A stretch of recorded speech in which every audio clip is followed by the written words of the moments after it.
हाँ बेटा हुण आपां स्टार्ट करांगे ग्रेटेस्ट इंटीजर फंक्शन। तो पहला तो ग्रेटेस्ट इंटीजर फंक्शन नूं इस तरह लिखना है कि उत्थे लिखिया होगा नाले तां आप आया होगा x is greatest integer function. Greatest integer function का मतलब की है, मान लो 3 माइनस 3.5 है, इस तो एकदम छोटी इंटेग्रल है 3.8 प्लस का इस तो एकदम छोटा। तो बेटा हुण लिमिट 0 to 2 है, तो तुसी ऐ कह सकते हो कि असी x दियां वैल्यूज किहड़ियां किहड़ियां स्प्लिट किवें करना। x 0 to 2 है, 0 ਅਤੇ 2 ਦੇ ਵਿਚਕਾਰ x ਦੀਆਂ ਉਹ ਵੈਲਿਊਜ਼ ਜਿਨ੍ਹਾਂ ਦਾ ਸਕੁਅਰ ਪੂਰਾ ਇੰਟੀਜਰ ਆਉਂਦਾ ਹੋਵੇ, ਜਾਂ ਅਸੀਂ ਐ ਕਹਿ ਸਕਦੇ ਹਾਂ ਕਿ ਸਕੁਅਰ ਹੈ ਤਾਂ ਦੋਨੋਂ ਕੁਆਂਟੀਜ਼ ਦਾ ਸਕੁਅਰ ਕਰ ਲਓ 0 to 4। ਹੁਣ ਵਿਚਕਾਰ ਕੀ ਲੈਟ ਕਰਾਂਗੇ, पूरे इंटीजर कर दो 1 2 3, फिर अंडर रूट ले लो 0 1 दा root 1 root 2 root 3 and then 2। आ प्रोसेस होना चाहिए। तो आई साडा की बनेगा भी limit 0 to 1 x square dx, limit 1 to root 2 x square dx, root 2 to root 3 x square dx, root 3 to 2 x square dx। Limit 0 to 1 इथे 0 ही आ जाएगा, 1 to 2 1 dx, root 2 to root 3 2 dx, root 3 to 4 3 dx। तो इतने क्या आ जाएगा भी 0 x limit 1 to root 2 2x limit root 2 root 3 3x root 3 to 2 and values put करेंगे, इसका answer आ जाए। फिर और क्वेश्चन देखते हैं, बड़ा सिंपल।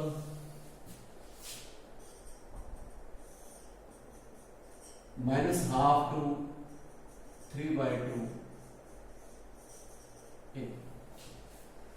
-12 ਤੇ 3/2 ਦੇ ਵਿਚਕਾਰ x ਦੀਆਂ ਇੰਟੈਗਰਲ ਵੈਲਿਊਜ਼, क्योंकि ਸਕੁਅਰ ਹੈ ਨਹੀਂ ਇੱਥੇ, ਨਾ ਕਿ ਉਹ ਅੰਡਰ ਰੂਟ ਹੈ, ਤਾਂ -12 ਤੇ 3/2 ਦੇ ਵਿਚਕਾਰ x ਦੀਆਂ ਇੰਟੈਗਰਲ ਵੈਲਿਊਜ਼ ਕਿਹੜੀਆਂ-ਕਿਹੜੀਆਂ 0 1 ਬਸ। ਤਾਂ i ਕੀ ਬਣੇਗਾ -12 to 0 0 to 1 and 1 to 3/2।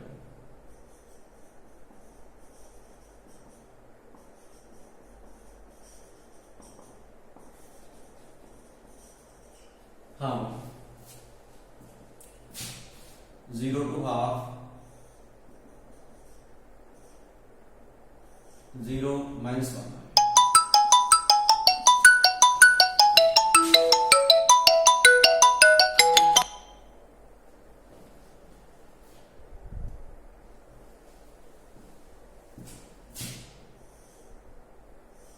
0 to 1 ਦੇ ਵਿਚਕਾਰ dx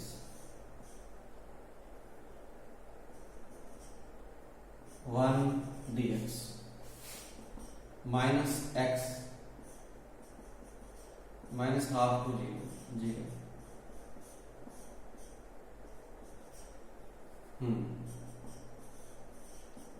0 plus half 3/2 minus 1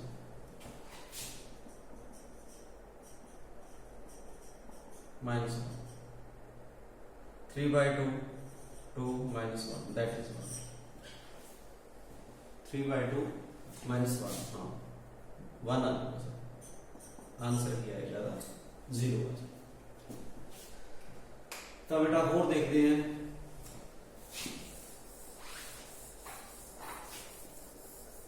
एक क्वेश्चन हो रहा है,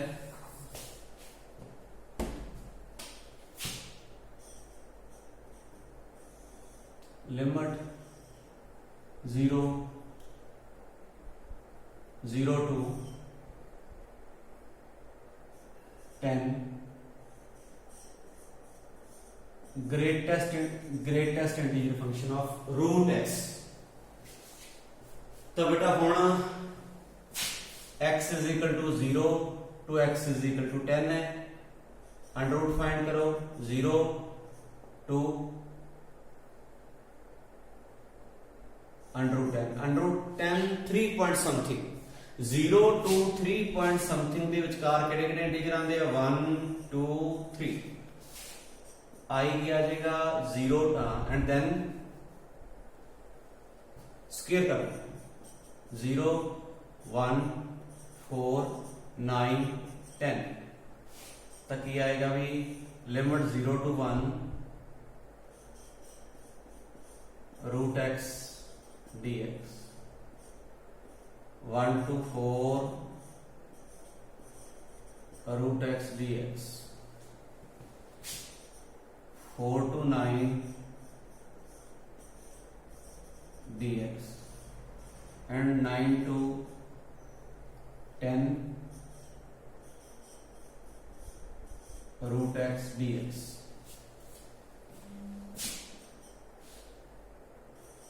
0 1 to 4 1 dx 4 to 9 2 dx 9 to 10 3 dx 1 to 4 4 to 9 9 to 10 4 minus 1 2 9 minus 4 10 minus 9 10 plus 10 सो तो बेटा ਇਹ ਸਾਡਾ ग्रेटेस्ट इंटीजर फंक्शन। ਹੁਣ ਅਸੀਂ ਦੇਖਦੇ ਹਾਂ fractional part of a function. Fractional part of a function, fractional part of function की है इस तरह डिनोट किया जाएगा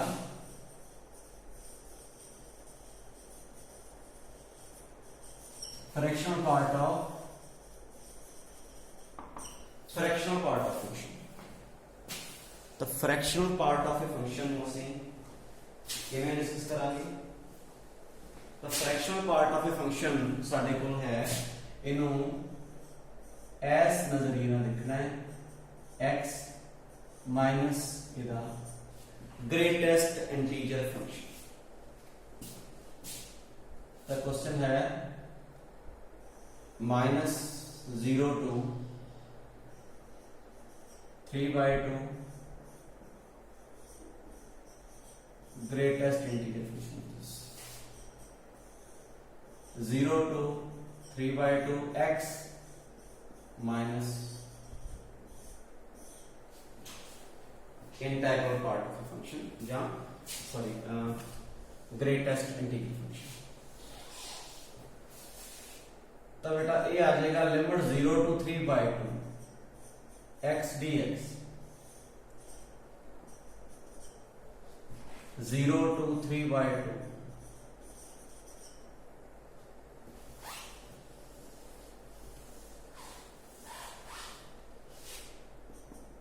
x स्क्वायर बाय 2। इनू बेटा सॉल्व करे जा सकते 0 to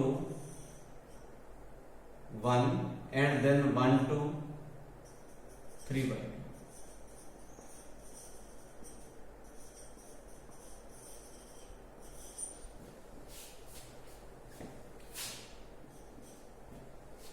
1/2 9/4 0 dx, limit 0 to 1, and then 1 to 3 by 2 dx.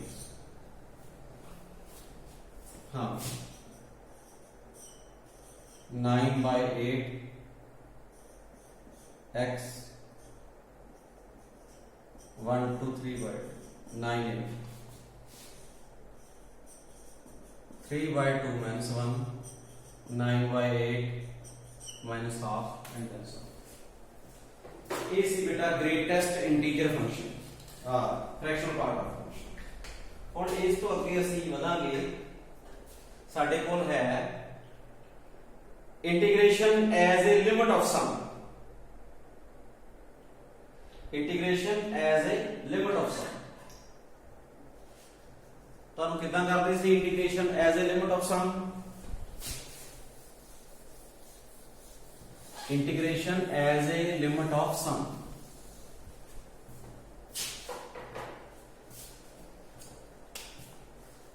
Question है बेटा मेरे को इस टाइप के क्वेश्चन होंगे। Limit n approaches to infinity 1 by n square plus 1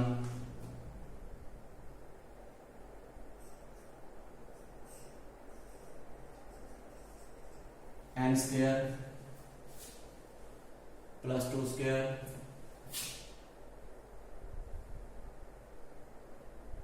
one. हाँ बेटा ऊपर नीचे n स्क्वायर में डिवाइड करो,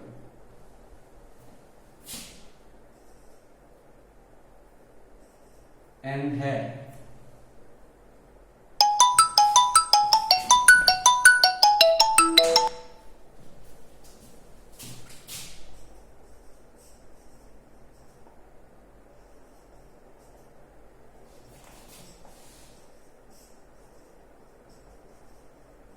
एक क्वेश्चन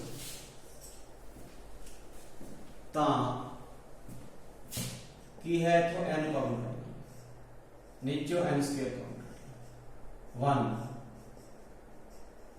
1 बाय n स्क्वायर इथों 1 2 by n square 1 3 by n square 1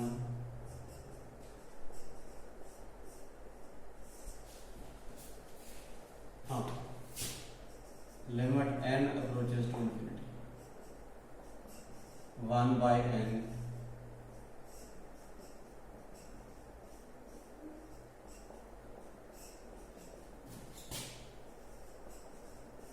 2 by n square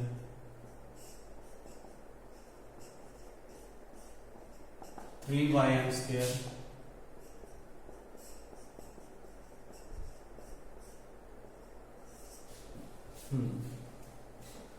limit n approaches to infinity. तो बेटा की पुट कर दें एन मैं समेशन फॉर्म्स लिखांगा 1 प्लस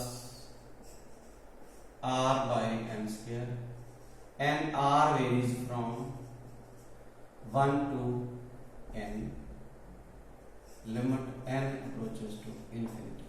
फिर मैं एस फॉर्म्स लिखना एस फॉर्म्स लिखण तो बाद r by n ਨੂੰ ਅਸੀਂ x ਪੁੱਟ ਕਰਨਾ, ਜਿਹੜਾ ਬਾਹਰ ਵਾਲਾ ਇੱਕ 1 by n ਹੈ ਉਹਨੂੰ dx ਪੁੱਟ ਕਰਨਾ, ਜਿਹੜਾ ਬਾਹਰ ਇੱਥੇ 1 by n ਦਿਖਾਈ ਦੇ ਰਿਹਾ ਤੇ ਸਮੇਸ਼ਨ ਨੂੰ ਕਨਵਰਟ ਕਰਨਾ ਅਸੀਂ ਇੰਟੀਗ੍ਰੇਸ਼ਨ ਦੇ ਵਿੱਚ। ਜਦੋਂ r ਸਾਡਾ ਇੱਥੇ 1 ਹੈ ਤਾਂ x ਕਿੰਨਾ ਹੈ ਵੀ 1 by n ਤੇ n ਇਨਫਿਨਿਟੀ ਨੂੰ ਅਪਰੋਚ ਕਰ ਰਿਹਾ ਤੇ 1 by n ਕੀ 0 ਨੂੰ ਅਪਰੋਚ x 0 ਨੂੰ ਅਪਰੋਚ ਕਰ ਰਿਹਾ। ਜਦੋਂ r ਸਾਡਾ n ਹੈ ਤਾਂ x n by n that is 1। तो देखो बेटा इधर लिमिट a इंटीग्रेशन कन्वर्ट होगा, लिमिट 0 to 1 आ गई 1 इनु x पुट करना इनु dx इनु limit simple tan inverse x limit 0 to 1 tan inverse 1 minus tan inverse 0 pi by 4 ता ए वाले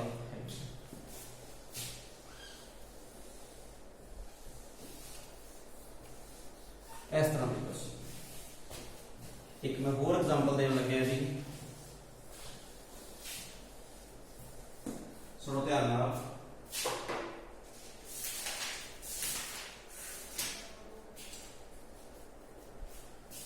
हाँ 1 by n plus 1, 1 by n plus 2, 1 by 3n up to 1 by 4n।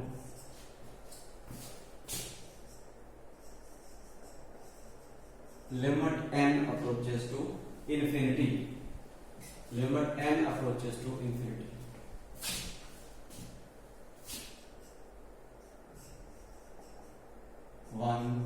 one by n plus 2, 1 by n plus 3n कर लो। Limit n approaches to infinity की होएगा 1 by n common आ जाएगा, 1 plus 1 by n बन जाएगा, ऐसे 1 plus 2 by n बन जाएगा, 1 plus 3 by n बन जाएगा, ऐसे 1 plus 3n by n। आ देखो बेटा ध्यान नाल प्रॉपरली इहनूं देखो। तो हुण की होएगा limit n approaches to infinity, 1 by n summation 1 by 1 plus r by n। r varies from 1 to 3n। तो r by n ਨੂੰ बेटा x लेट करना है। ਜਦੋਂ x r साडा 1 है, x 1 by n 0 बन जाएगा। ਜਦੋਂ r साडा 3n है तो x 3n by n 3 हो जाएगा। 1 by n साडा dx बन जाएगा ते समेशन साडा इंटीग्रेशन हो जाएगा। Limit n approaches to infinity, summation 1 by 1 plus x dx, limit 0 to 3। हाँ भी इस तो बाद ये आ जाएगा log 1 plus x, limit 0 to 3, log 1 plus 3, log 1 plus 2, log 4, log 1, log 1 0 ਹੁੰਦਾ है, इनू log 4 ਨੂੰ 2 log 2 लिख सकते हैं। आंसर साडा 2 log 2। ये है साडा बेटा हाँ integration as a limit of sum. एक बेटा का बहुत बड़ा इंपॉर्टेंट क्वेश्चन है, वो मैं करवा देना। वो कई बार इस तरह ही आ जाता है।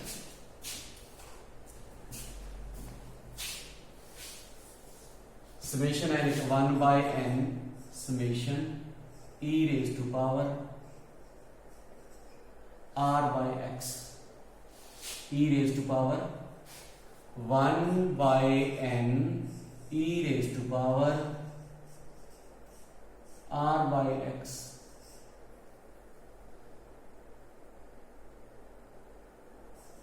summation r varies from 1 to 2n, r varies from 1 to 2n। तो बेटा इथों तक उन्हें स्टेप खुद बना के दे दिता है, इस तरह डायरेक्ट क्वेश्चन भी है। तो यो गल r by x नू सॉरी r by x नहीं r by n, इथे r by n r by n ਨੂੰ ਅਸੀਂ ਐਕਸਪੋਰਟ ਕਰਨਾ ਹੈ। ਸਟੇਟਮੈਂਟ ਦੇ ਵਿੱਚ r by n ਲਿਖਿਆ ਹੋਵੇਗਾ। ਤਾਂ ਜਦੋਂ x ਸਾਡਾ r ਸਾਡਾ 1 ਹੈ ਤਾਂ x 1 by n 0 ਹੈ। ਜਦੋਂ r ਸਾਡਾ 2n ਹੈ x 2n by n that is 2 और समेशन ये बनेगा 1 by n है जो और dx। जे ਅਸੀਂ ਨੂੰ i लेके चलते हैं तो i साडा बन जाएगा 1 by n ਦਾ dx हो जाएगा e raised to power x, x varies from 0 to 2। तो ਤਾਂ e raised to power x limit 0 to 2 e raised to power 2 minus e raised to power 0 answer ਆ ਜਾਏਗਾ e square minus 1। बेटा statement ਦੇ ਵਿੱਚ ਉੱਥੇ e raised to power r by n ਹੋਏਗਾ, ਜਾਨੇ ਕਿ ਜੋ ਅਸੀਂ ਤੱਕ ਬਣਾਇਆ ਸੀ ਉਹ ਇਹਨੇ ਕਈ ਵਾਰੀ ਬਣਾਇਆ ਦੇ ਦਿੰਦਾ ਹੈ। ਇਸ ਤਰ੍ਹਾਂ ਦੇ ਸਮ ਵੀ ਹੋ ਸਕਦੇ ਆ। ਤਾਂ ਬੇਟਾ ਇਹਨਾਂ ਨੂੰ ਪੂਰੀ ਐਕਸਰਸਾਈਜ਼ ਨੂੰ ਢੰਗ ਨਾਲ ਸੋਲਵ ਕਰਨਾ ਹੈ। ਤੇ ਇੱਕ ਨੈਕਸਟ ਆਪਣਾ ਟੌਪਿਕ ਰਹਿ ਗਿਆ, ਉਹ ਆਪਾਂ ਅਗਲੀ ਵੀਡੀਓ ਡਿਸਕਸ ਕਰਦੇ ਹਾਂ।